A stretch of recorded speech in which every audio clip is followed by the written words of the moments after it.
Well, welcome everyone, and welcome to lesson number 1 of the Fault Fix series. Now, this is Scott Parrish, who is 18 handicap, comes from London, and is a new YouTube subscriber who came down for his first one-on-one lesson just a couple of days ago.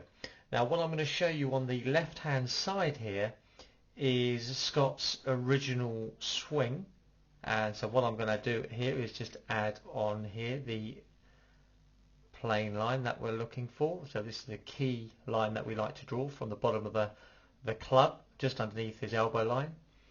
Now, what you're going to notice is he takes the club away. The club goes a little inside. That's not too much of an issue, but it's a little inside. Gets a little flat in the backswing.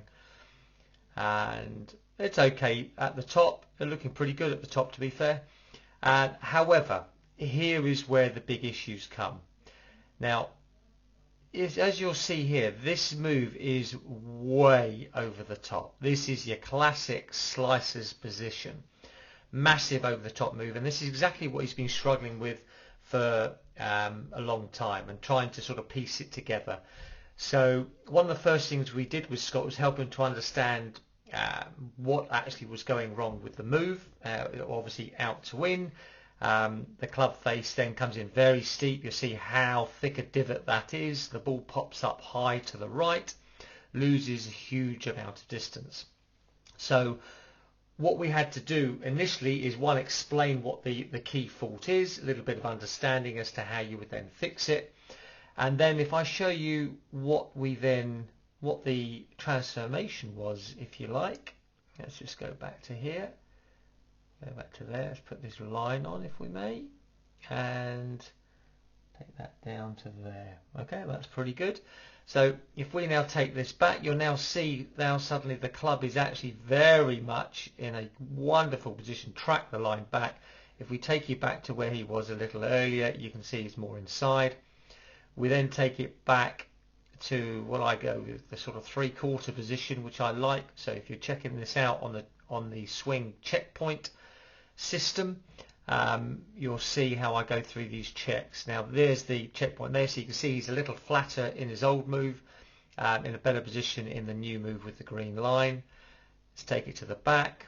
As we said, all round pretty good. Again, good position there. However, this is where the change is, as I've just explained a little earlier. Look at this move again, massively over the top, so you can see where that club is at that point. Now look at the big difference here. Now what you're going to see here is how quickly he gets that club smack on the line. Now that is a huge difference. Now if I take this down a little further, you can see how far outside the line or out to win that club is at the moment. Now look how that club is tracking back down, straight back on his hands. That is a huge difference. So from that position, Scott was then able to start hitting actually little draws, something he's not been able to do before, and from a position where he was just massively over the top and playing the typical slicer's position. So you'll see as well a much shallower divot, very good exit point when we compare how thick a divot and going left that was. So you'll see the shaft line on the way through slightly above the line, which is good. So he is now really making a big difference with his ability to hit the ball further, get the club back on plane a lot sooner. Now, to help you understand what drill we use to do that, is you'll see just on the right hand side over here, this, oh, there we go, let me just do this again. So this here, this noodle with a stick in it, we spent basically probably half an hour working with the noodle, and Scott, we put it on the plane line behind him in line with the ball, and I just got him taking the club slightly over it and then looping it back on the inside. So when he was going to the top, the only way, if he did his old move, he would hit the noodle, so he got the feeling of looping the club back under here and back under, as opposed to where he was before, taking it back and then just massively over the top. So he just didn't have the right sensation. So we just did some real drilling on the noodle drill, the over under, drill, which actually when you go into the swing checkpoint system, what you will see is on checkpoint number 4 where you start the downswing. That's the drill I explained, which if you want to go into that and see what we do. So if you use slicers out there, what you're trying to do is twofold here. One is we're trying to get you back on plane, so you're going to have to feel like you're looping it back behind you. And secondly, we've got to teach you to close the club face. Now, the ideal order to work with this is number 1, you learn to close the club face first, typically for 9 out of 10 slices. Number 2, what you need to do is then get the swing path working more from the inside, like you're seeing here with Scott. Now, interestingly with Scott, because he was so severe over the top, we had to actually get him working more from the inside before I really went to work on the club face on him. I don't normally like to do it that way, but when someone's that far over the top, we've got to get him back much closer to the line.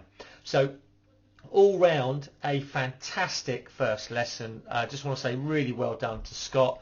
You know, the difference in his strike and the feedback that he got was absolutely spot on.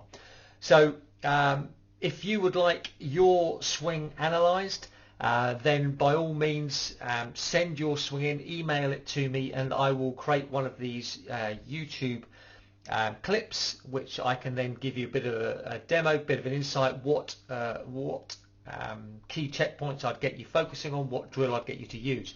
Now, if you are someone who would like a lesson, a one-on-one lesson with me, by all means come down, and again we will do this in a similar fashion. We will take the videos and then add them onto YouTube. So 1, you've got recollection of it, and 2, other people can see actually how, if they've got the same problem, how they can solve it. So I hope this video has helped you. It was great to see Scott improve from that position there, coming way over the top, to then bringing that club back online with a really cool simple drill using the noodle at the over and under drill. So I look forward to hearing from any of you when you've got some swings you'd like to send through to me. But like I say, if you've enjoyed this video, please subscribe, press the bell for notifications, and like I said, if you've got a swing you would like me to analyse, just send it through to me and I'll make a video clip and let you know when it's up.